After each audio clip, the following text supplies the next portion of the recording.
Ansiedade, o mal do mundo moderno.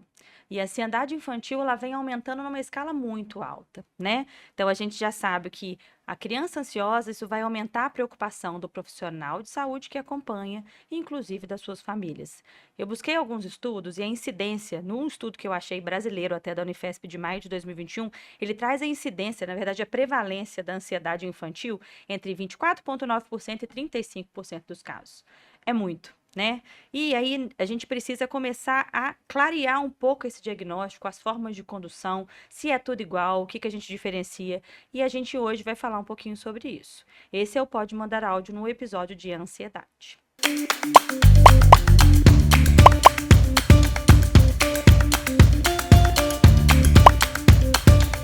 Doutora, pode mandar áudio?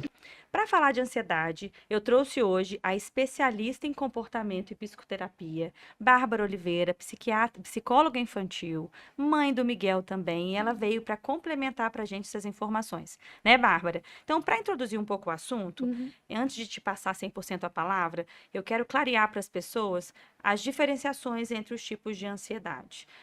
A gente sabe que a sintomatologia pode variar, mas vamos começar falando dos tipos? Pelo que eu estava lendo, porque hoje, gente, eu sou tão espectadora quanto vocês, eu vou aprender com a Bárbara. Então, quando eu estava lendo, eu vi sobre ansiedade da separação materna, principalmente, né? A gente chama de ansiedade transtorno da ansiedade de separação. Depois tem um transtorno da ansiedade generalizada Sim, e as diferenciações sobre as fobias. É isso? sim, Conta um é pouquinho para isso. mim. Primeiro, agradecer o convite, né? Falar de ansiedade hoje é um tema, assim, muito atual, né? Assim, ansiedade a gente vê em todos os lugares. E eu sempre falo, assim, que você vai ver ansiedade em todos os lugares e você vai escutar várias coisas sobre ansiedade, mas é muito importante a gente entender primeiro o que que é ansiedade, né? Porque, assim, até o conceito de ansiedade é um conceito meio distorcido, né? Uhum. Vamos pensar, eu gosto de usar esse exemplo, que ansiedade é diferente de animação. E as pessoas, elas confundem muita ansiedade com animação, tá? Perfeito. Por quê? A criança tá eufórica porque é o aniversário dela. Isso é euforia, tá? Ansiedade é o quê? Tem que ter uma preocupação, tá? Uhum. Tem que ter alguma coisa que está relacionada. A ansiedade, a gente sempre pensa no risco, né?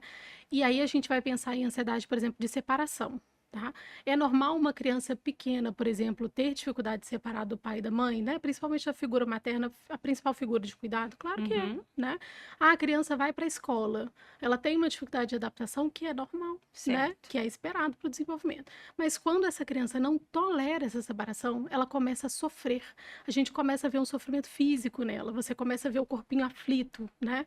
E aí a gente começa a identificar uma ansiedade de separação. As crianças em si, elas não conseguem falar sobre o pensamento. Então, ela não vai conseguir te dizer assim: ah, eu tô pensando que minha mãe não vai voltar mais. Mas ela entra em desespero, E aí né? a sintomatologia física, ela começa a aflorar um pouco mais na criança do que de fato no adulto, né? A grande Exato, diferença. exato. Na criança, a gente vai ver a ansiedade pelo comportamento, né? Ela vai demonstrar, por isso que eu falo que a gente precisa estar sempre atento ao comportamento da Perfeito. criança. E aí, a ansiedade de separação é isso: a criança começa a apresentar muita aflição quando ela tem que se separar dos pais. E aí, o que que vai diferenciar? Por exemplo, a gente tem que pensar no antes, tá? A criança, ela começa a sofrer antes da situação. Tá? Então, ela tem que ir para a escola. Ela acorda sofrendo. Uhum. Ela já acorda sofrendo e falando: hoje eu não quero ir para a escola.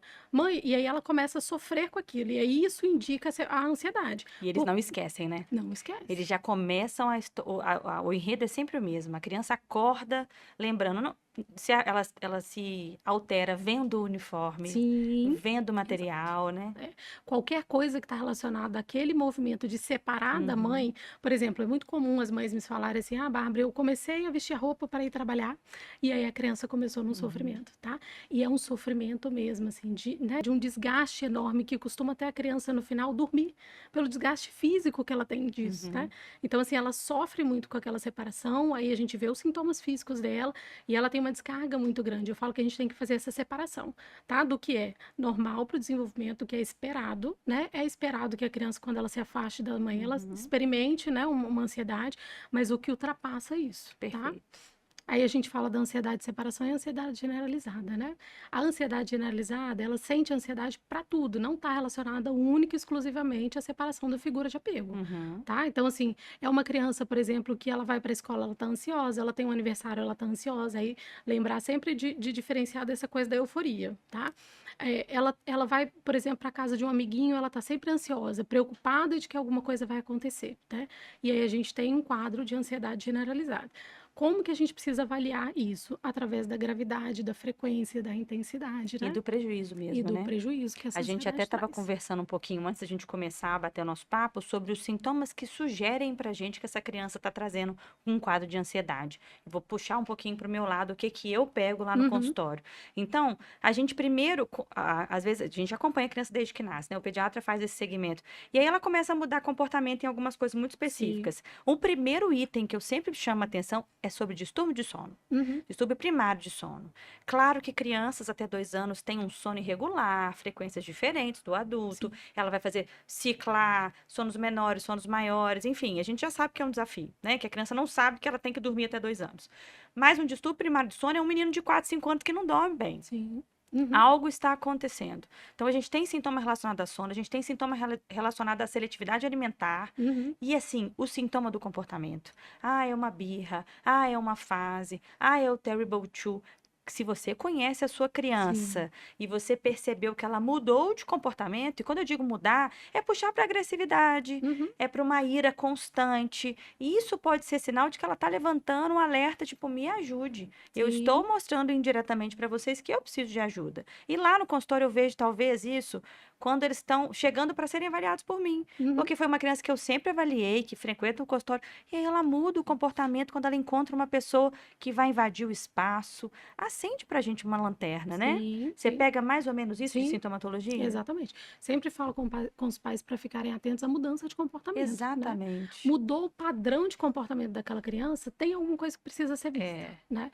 E aí, quando a gente fala do sono, né, é muito interessante, porque assim, a pessoa que tem ansiedade, criança, adulto, ela tem dificuldade de pegar no sono, porque ela fica ruminando, Uhum. né? Então, assim, aquela criança que vai para a cama e fica um tempão para dormir, às vezes os pais me falam, né? Ai, Bárbara, ficou um tempão para dormir, deita, mas fica 1 hora, 2 horas na cama. Aí quando você vai, né, por exemplo, em psicoterapia, você vai trabalhar com a criança, ela consegue às vezes fazer um desenho, ela consegue fazer alguma coisa. Naquele período que ela tá dormindo, que ela tá deitada, tem tanta ruminação de É pensamento, é um sofrimento isso. tão grande, sabe? Então, assim, a gente ficar atenta a isso. A alimentação, né? Porque a ansiedade, ela é um estado de alerta constante, né? Então, vamos pensar que o corpo dela, fisiologicamente, né, tá alterado. E Uhum. a ansiedade, ela tem três vertentes, né? Que é a cognitiva, né? Que é a de comportamento, Uhum. né? Naturalmente, a ruminação que a gente tem e o fisiológico, né? Uhum. Então eu tenho uma ruminação de pensamento, eu tenho uma alteração fisiológica, né? Uhum. E eu tenho uma mudança de comportamento. Na criança, o que que a gente consegue ver? A mudança de comportamento. Comportamento. É muito raro, às vezes, a criança conseguir falar o pensamento, tá? Principalmente crianças menorzinhas, e é mais difícil a gente verificar, às vezes, alguns sintomas psicossomáticos, Exato. né, que identifica isso. Mas isso tudo precisa ser atento, tá? Assim, tanto a alimentação Uhum. quanto o sono, mudança de comportamento, e aí esse padrão, e buscar ajuda, né? E assim, fatores que têm contribuído para esse aumento dessa ansiedade que a gente tanto fala, que está aumentando a incidência na criança, e aí a gente sabe que aumenta na criança e no adulto também, né? Sim, A gente uhum, vive uma sociedade ansiosa, a gente vive uma sociedade imediatista que quer solução para tudo rápido e fácil. A gente consome conteúdo rápido aham, o tempo todo na internet e a gente associa muito isso ao isolamento, querendo ou não. Tá começando a ficar menos recente, mas ainda é recente na nossa cabeça e de muitas crianças. A gente pega a criança de 6 anos, sim, ela passou a pandemia e fechamento das escolas. sim, As crises financeiras, que a gente vive sim, uma sociedade hoje em dia de muitos altos e baixos, e todo uhum, mundo sabe disso que não tá fácil. As instabilidades familiares, separações, chegada de irmãos, morte de avô, morte de avó, troca de casa, mudou a situação, mudamos de casa, mudou a situação, mudamos de uhum, escola. A tela. O consumo da Sim, rede sim. social, que está cada vez maior. E, assim, os diagnósticos também, né? Doenças crônicas, as crianças que passam hospitalizações, crianças que têm múltiplas hospitalizações. Isso tudo são fatores, todos eles são fatores que corroboram muito para esse diagnóstico, Sim, né? hoje eu tive uma experiência, né, assim, que é legal nesse âmbito, assim, eu estava verificando uma possibilidade de a gente fazer um trabalho no Dia da Família, né, que vai ser Uhum. agora em maio, e aí conversando com uma mãe para saber, né, o que que elas esperam, ela me respondeu assim, falei, eu estava pensando numa experiência, né, pensar numa experiência, para a gente trabalhar Uhum. alguma experiência afetiva, né, e ela falou assim, ai, Bárbara, a gente está tão desgastado de tudo, ela falou comigo, que às vezes eu prefiro um presente, para eu não ter que ir, ela falou Pensa, comigo, olha né, isso, ela falou cara. assim, eu falei, mas seria uma experiência, por exemplo, Uma né? vivência Uma para guardar de vivência, memória. exatamente. Eu falei uma coisa afetiva. Ela falou Exato. assim, só de eu pensar que eu vou ter que ocupar tempo com mais uma coisa, eu prefiro o presente, né? Como as coisas Olha estão, né? como, E exatamente, assim, eu tenho processo certeza que ansioso. muita gente que está ouvindo a gente já está se encaixando na grande maioria dos papos que a gente está. E assim, uma coisa que a gente tem que falar sempre, principalmente sobre isso, gente, ansiedade não é um problema exclusivamente médico. Eu encontro muita barreira nos encaminhamentos para o profissional da psicologia no consultório. Eu acho que o pediatra ele carrega esse estigma de Uhum, que ele tem que dar conta de tudo. E eu acho que quem sabe de tudo não sabe de nada. Então a gente tem que se encaminhar os encaminhamentos dos profissionais multidisciplinares. E aí vem a importância da psicologia. E foi assim que eu te conheci, uhum, que a gente tem pacientes em comum e eu adoro ver a forma como você intervém nos meus pacientes e eu vejo um feedback maravilhoso. Mas assim, esse aqui é mais um apelo para quem está aham, ouvindo a gente. Acreditem na psicologia, acreditem na condição do profissional. E a criança, ela dificilmente ela vai ser medicada sobre ansiedade. Ah, mas eu tomo. Ah, não sei o que eu tomo. Nós vamos ter pouquíssimas crianças com história de uso de medicação para ansiedade. sim, A intervenção, ela é especificamente com a psicoterapia, seja ela de qual forma for. Existem escolas que têm alguns psicólogos que acompanham e conseguem fazer alguma intervenção, uhum, por mais que seja muito pequena, mas já ajuda. Mas assim, o principal é sim. encaminhar um profissional especializado, né, Hoje a Bárbara? gente tem, Bárbara, assim, vou te falar que é quase 90% dos casos na clínica é ansiedade Exatamente. Eu infantil. percebo isso Né? também. E é muito grave, porque é isso, assim, a gente vive numa sociedade imediatista. As crianças não podem ter tempo mais ocioso. Uhum. Elas não podem, São elas têm que estar tantas aulas, produzindo o tantas tempo todo. atividades. Exato. E você conversa com as crianças, olha que interessante, eu tenho uma experiência muito legal das crianças falarem comigo assim, tia Bárbara, não me dá alta, não. Aí eu falo, não, gente, mas nosso trabalho aqui é para isso, a gente trabalha. Aí Para melhorar e ir embora. ela me responde assim, mas o que que eu vou fazer agora? Eu já tive essa experiência com as crianças, e até arrepio. Por Aham. quê? Porque isso dói. Dói ouvir a criança falar isso assim. Aí Exatamente. eu falei, falo com as crianças, né? Falei especificamente com esse paciente assim, vai brincar, Uhum. né? Vai brincar, vai fazer coisas divertidas. Aí ele falou assim, a rotina dele é É isso. terapias o dia todo. É isso. Então, assim, eles estão acostumados, e a terapia, automaticamente, é uma atividade direcionada também. Uhum. Então, eles estão acostumados com atividades A direcionadas produzirem o tempo o todo. tempo todo. As crianças viraram moldes Sim. ou cardápios. Uhum. Quem tem mais? Uhum. Qual que pontua mais itens? Sim. Eu já presenciei conversas de famílias em ambientes aleatórios de comparações. Ah, ele tá na natação 2 dias, ele tá Uhum. na terapia ocupacional, aí ele tá fazendo arte marcial, tá fazendo balé, tem aula de pintura, aula de música, tem bateria. Gente, assim, não é uma disputa. A É, gente não tem que ocupar o tempo todo. A gente entende que a rotina dos pais tem se modificado com o decorrer dos anos. sim. A gente entende que os pais não têm a mesma disponibilidade de há sei lá, 2 décadas para trás. Se a gente parar para pensar, a gente já tem uma diferença. Mas nem sempre aquilo é o ideal para o seu filho naquele É, momento. exato. Isso vai gerar sofrimento também, porque ele está fazendo uma atividade que ele não Sim. gosta, porque foi imposta, e É. por aí as E coisas hoje vão. tudo se tornou uma atividade, né? Porque é isso, até o Exatamente. brincar hoje é pago para É, brincar, é né? É isso. impressionante, assim. Aí, por exemplo, a gente tem uma tendência grande hoje, né? De falar de yoga, mindfulness, que é muito legal. Que Uhum. é isso, a ansiedade é uma estratégia muito legal para a ansiedade. Só que mais isso se tornou uma atividade. Mais uma Né, coisa. assim, a atenção plena não é assim, você poder ter tempo de fazer as coisas no seu tempo. Eu brinco que Aham. lá na minha casa, né, o Miguel, eu deixo ele no tempo dele. Minha sogra mesmo fala assim, quando o Miguel tá brincando, a Bárbara fica só observando, eu só observo. É Sou isso. capaz de observar assim 2 horas Horas. seguidas. Por quê? Porque tá no tempo dele. Ele tem que fazer alguma É coisa isso. e atenção plena é isso, né, Bárbara? Assim, é você poder fazer a coisa, né? O que você estiver fazendo com calma. É Aí isso. o que que acontece? Como a gente não está conseguindo fazer as coisas com calma, a gente está colocando mais uma atividade para trabalhar a atenção plena, mais uma atividade. Então, Para assim, se tentar focar aquele tempo de qualidade, você tá perdendo em qualidade e ganhando em exatamente. quantidade. E sabe uma coisa que eu percebo muito? As famílias, assim, é rotina muito puxada para as crianças o dia todo. Aí chega final de semana, às vezes a criança quer só ficar em casa. Mas final de semana, não, a gente tem que passear, a gente tem que fazer alguma Tem que coisa, a gente tem... estimular, tem que estimular. Exatamente. E aí daí, né, tá o tempo todo É fora de isso. casa e a criança tá... Aí chega as crianças no consultório, elas respiram assim, sabe, assim, aí o que que a gente Tadinhas. faz? Técnica de meditação, É de isso. autorregulação, de respirar. Primeira coisa que eu ensino para elas, vamos aprender a respirar, prestar atenção no corpinho, para você poder identificar, né? Eu sempre falo isso.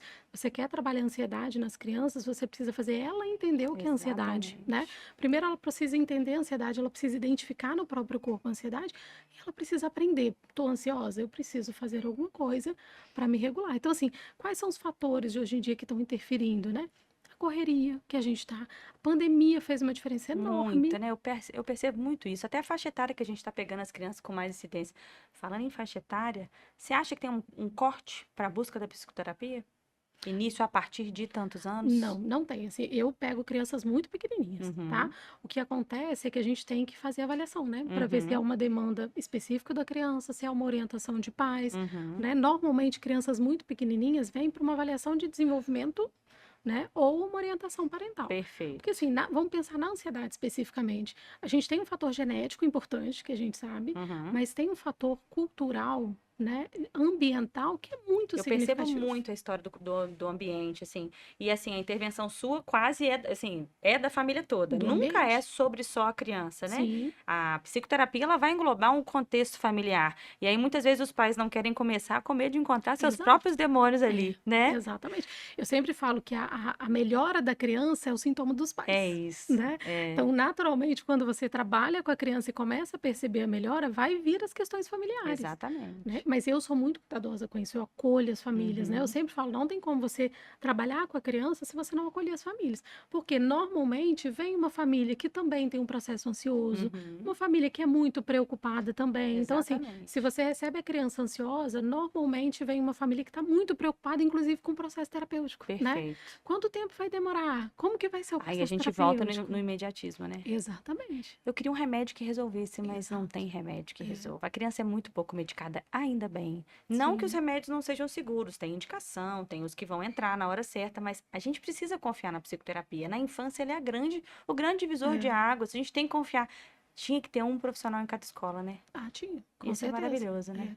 Mas faz uma diferença, por exemplo, quando eu entro em contato com todas as escolas, com todos Para os saber o profissionais, comportamento, né? Isso todos. faz E muita assim, diferença. não é só no início eu faço uma Aham, avaliação, mas eu tô em contato constante com todas as escolas, perfeito. inclusive das crianças ansiosas. Por quê? É muito comum, Bárbara, é muito interessante isso. Semana passada eu tive uma reunião com uma escola. A escola não percebe a criança ansiosa. É o automático. Exatamente. A criança Automático. ansiosa que grita no comportamento, ela percebe. Com certeza. E aí todo mundo percebe, Com né? certeza. Porque a criança começa a ter Pede comportamento socorro de alguma agressivo, né? forma, tadinha. Exatamente. Mas a criança ansiosa que não grita no comportamento, que é aquela mais É o que a gente mais ruminação, tem medo, né? ela fica, a escola não É, percebe. E é muito comum entrar em contato com a escola fala, muito interessante você falar isso, Bárbara, porque a gente não percebe nada. é, E aí entra o nosso trabalho enquanto psicoterapeuta, né? perfeito. Orientar a escola como conduzir naquelas situações, porque a escola também não está preparada para isso, né? Exatamente. E primeiro que a escola tem uma vertente muito mais que é cognitiva, que é o lugar deles, E né? aí você puxou um assunto que eu acho muito importante a gente falar. Eu vejo muito delegar funções aos professores e à escola. Uhum. Ah, mas a escola tem que resolver isso. Mas é um comportamento que eu tenho visto ele fazendo só na escola. Gente, a escola é onde ele passa a maior parte do seu tempo. Eles podem identificar sinais de alerta e trazer para as famílias. E a família também pode fazer o feedback contrário. Ó, a gente está na psicóloga, Sim, cuidando de uma ansiedade. Eu queria um feedback da professora aí com 2, 3 meses. Não deleguem funções para a escola. A escola não vai educar o seu filho. exato. A escola está ensinando matérias didáticas. Sim. Vivências, elas aprendem entre elas. Uhum.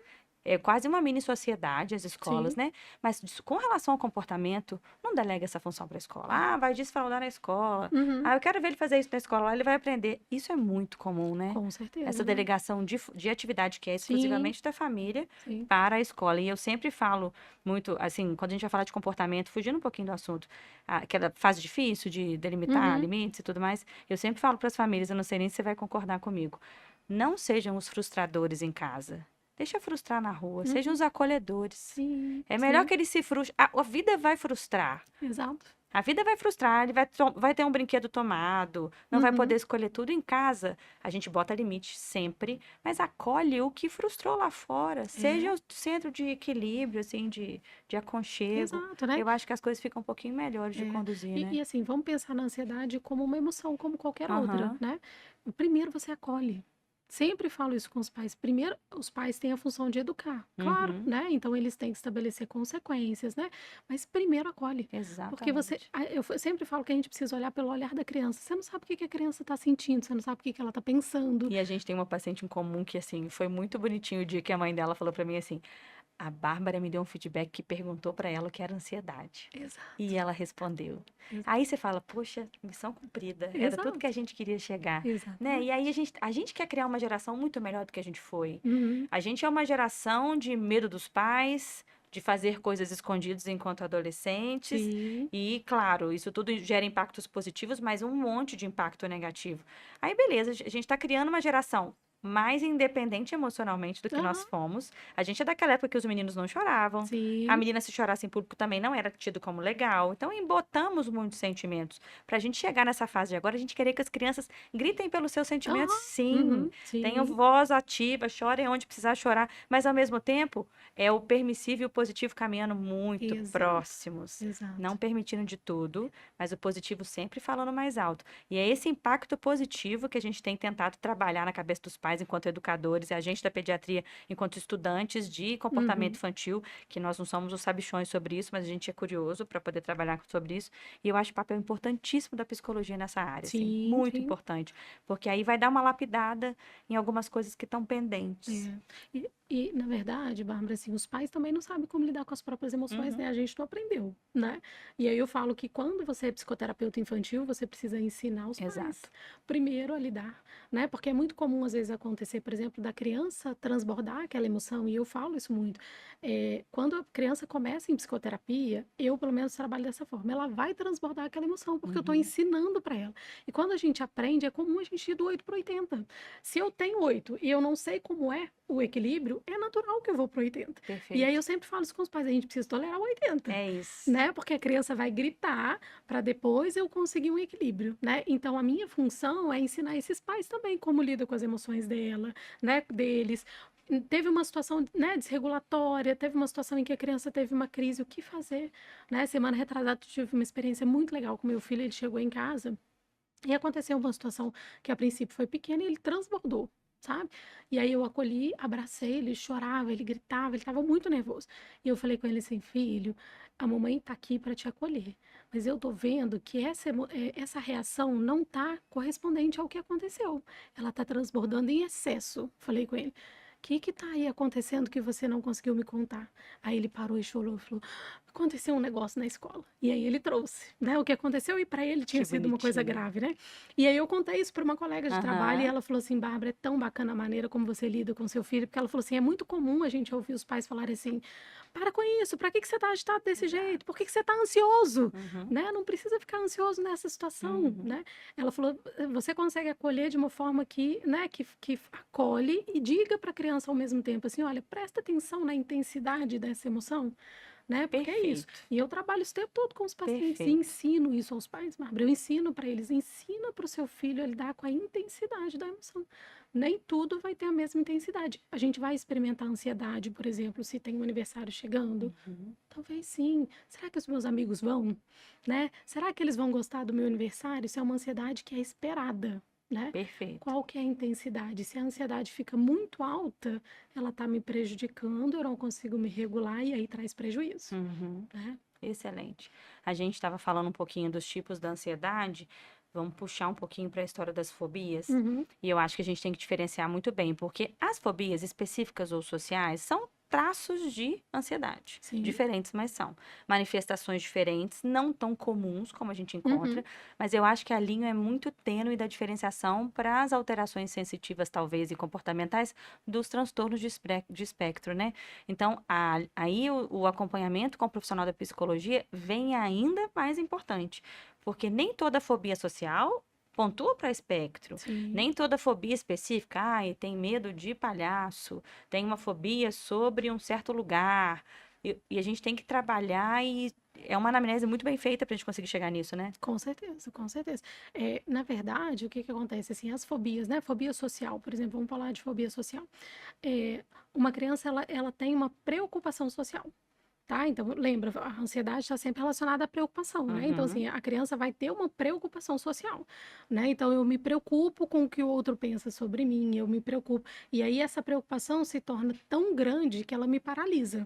E aí, eu não consigo, por exemplo, ir a ambientes sociais, né? Eu já tive crianças que não conseguiam ir aniversário infantil, Uhum. né?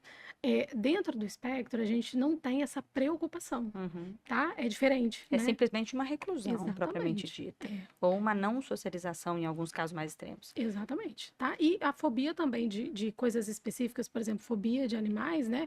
Essa criança, ela tem uma noção de que aquele animal na cabeça dela tem uma noção de perigo, Uhum. sabe? Ela constrói na cabeça dela uma ideia de perigo para aquele animal, tá? Então, por exemplo, eu tenho fobia de gatos, né? Na cabeça dela tem um perigo enorme, o gato vai matar ela, E aí é mais né? uma preocupação. Perfeito. Muito Exatamente. bem pontuado. É uma interpretação bem específica mesmo para a gente poder Sim. trabalhar. Bom, eu acho que a gente conseguiu caminhar por bastante coisa da ansiedade. Alguma coisa que você queira pontuar ainda, Bárbara, que a gente não falou? Não, assim, eu acho que o importante é a gente pensar sempre em observar o comportamento das crianças, né? E procurar ajuda, né, Bárbara? Exato. Que é isso, assim, conversar com o pediatra, né? Eu sempre falo com os pais, conversa, o pediatra é o profissional que mais acompanha a criança, né? Ele tem todo o desenvolvimento daquela criança, ele consegue ajudar nessas diferenças de comportamento. Percebeu que seu filho está tendo uma mudança de padrão, né? De alimentação, de comportamento, de sono.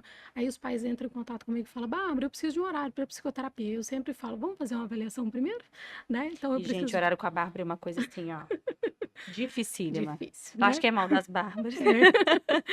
Mas eu sempre falo, vamos fazer uma avaliação primeiro, porque não custa nada pedir uma ajuda, Uhum. né? E muitas das vezes o pai e a mãe chegam para mim, eu faço a avaliação e falo, olha, não tem necessidade, tá? Não acho necessidade da psicoterapia nesse momento, faço orientação, Perfeito, né? E perfeito. acompanho a É uma família. intervenção que vai ser minimamente invasiva, né? Que assim, Sim. a gente preza muito pelo minimamente invasivo na infância e vai trazer toda a segurança de conduzir de uma forma perfeita esse caso, Exato, né? exato.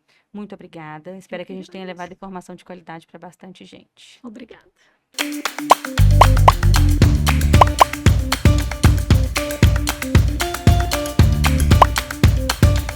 Doutora, pode mandar áudio?